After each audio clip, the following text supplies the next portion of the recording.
Okay, we're going to do a little video on dog walking.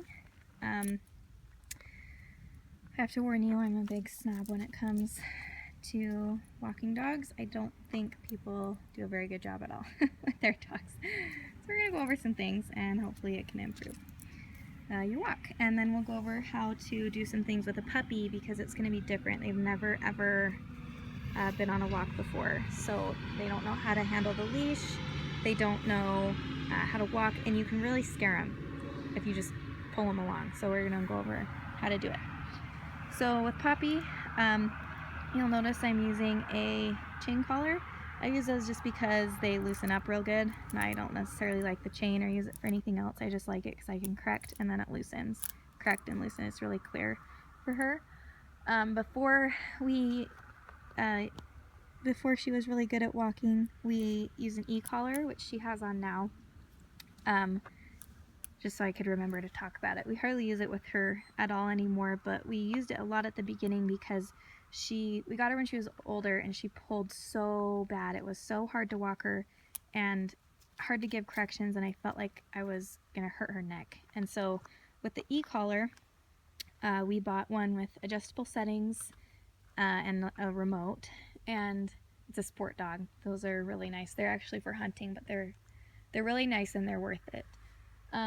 We used the e-collar because it gave her a really clear correction that she understood. It was short and we didn't have to pull on her neck. Like one or two corrections per walk, and that was it. It came with a video to kind of show you how to use it, and it was so nice. It was also really nice for off-leash training.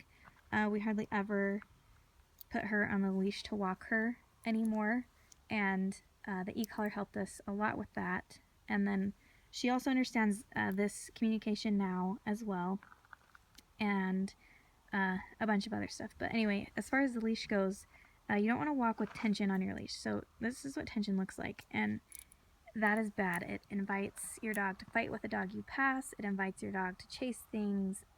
It does not put your dog's mind in a good place. You want your dog to be calm and relaxed when you're on the walk, and you need to be calm, relaxed, and in charge when you're on the walk. Otherwise, your dog will feel like they have to be in charge, and that's never going to end well. They don't make good choices as far as that goes. Another thing with a walk is if you need to make a correction, you need to correct and then loosen, correct and then loosen. Even if it's a few times in a row, that's clear communication for your dog, and you need to be timely about it. So don't wait till your dog's in trouble. Do it, catch him beforehand. So like if she went to move, so instead of correcting her after she'd taken 3 steps, I could tell she was going to move, and I corrected her a little bit beforehand. So that's what I mean by timely. Another thing is you want to walk with a purpose. A walk is work, and when you treat your walk like work, your dog will come home and rest. Like we can take Maverick on a walk and he comes home and naps for 2 hours. So that's what dogs are genetically programmed to do: work, eat, and rest.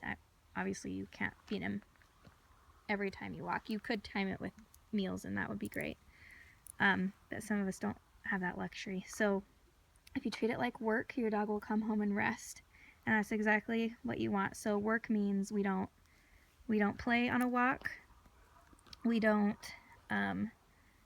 sniff around on a walk, we don't pee on a walk, we don't crap on a walk, none of that. When your dog gets better at this, like with Poppy, we'll walk around the canal, and she has times where we're on walk and when we're off walk. So when she's off walk, she's allowed to play, dig, do whatever, and then when we call her back on walk, she's working. So, oops, you got that around your head. So we'll go ahead and walk. When you walk out with a dog that's used to the leash, which most dogs are, you're just going to walk out with purpose. Walk, heel, and then short correction. And so you want to walk pretty fast, but you can see her ears back. She's in work mode. She's ready to go. So that's how you do it. And then when you stop, sit. Good girl. And I just have her sit when we're ready to stop. And that's all there is to walking a dog. It's pretty simple. Practice, practice, practice.